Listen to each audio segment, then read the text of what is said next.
अस्सलामु अलैकुम वरहमतुल्लाहि वबरकातुहू। दोस्तों, मैं हूं इम्तियाज़ हुसैन और आप देख रहे हैं हमारा यूट्यूब चैनल वज़ाइफ मीडिया ऑफिशियल।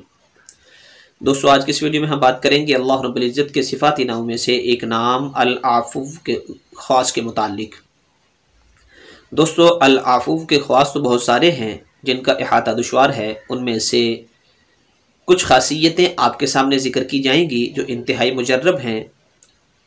दोस्तों, अपनी बात को शुरू करने से पहले आपसे एक छोटी सी रिक्वेस्ट है कि जिन भाई ने अभी तक हमारा चैनल सब्सक्राइब नहीं किया तो हमारे चैनल को सब्सक्राइब कर लें और बेल आइकन बटन को भी दबा लें ताकि हर नई आने वाली वीडियो बर वक्त आप तक पहुंच सके।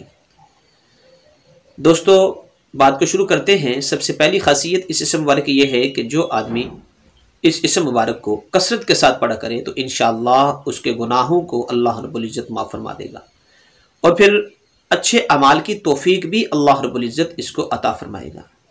दोस्तों, दूसरी खासियत इस इसम मुबारक की यह है कि जो 3 हफ्ता तक इस इसम मुबारक का विर्द रखे सब दुश्मन उसके दोस्त बन जाएंगे। जानी दुश्मन, सख्त से सख्त दुश्मन जो इसको देखना गवारा नहीं करते वो दुश्मन भी इसके दोस्त बन जाएंगे, इसके खैरखा बन जाएंगे और फिर ऐसे लोगों के अंदर अल्लाह रब्बुल इज़्ज़त इसको मुअज़्ज़ज़ बनाएंगे, इसको इज़्ज़त और मर्तबा अता फरमाएंगे। दोस्तों, तीसरी खासियत इस इसम मुबारक की यह है कि जो आदमी किसी शख्स से डरता हो, किसी का खौफ हो, जैसे होता है अपने अपने मकाम और इलाके के अंदर आदमी किसी न किसी से डरता रहता है, किसी न किसी का खौफ उसके दिल के अंदर रहता है, तो ऐसे आदमी के लिए यह है कि वो इस इसम मुबारक को बहुत ज़्यादा पढ़ने का एहतिमाम करे। इंशाअल्लाह इसका खौफ जाता रहेगा और उसके खौफ से इसको अमन नसीब होगा।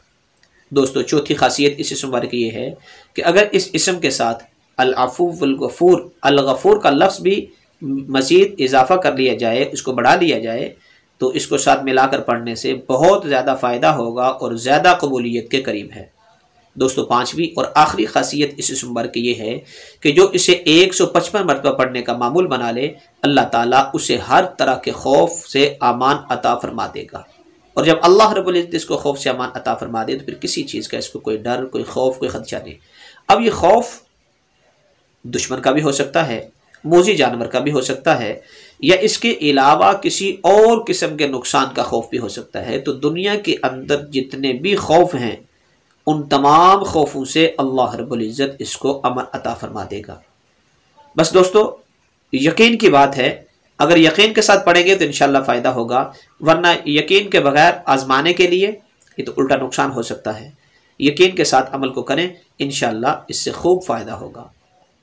अस्सलामु अलैकुम वरहमतुल्लाहि वबरकातुहू।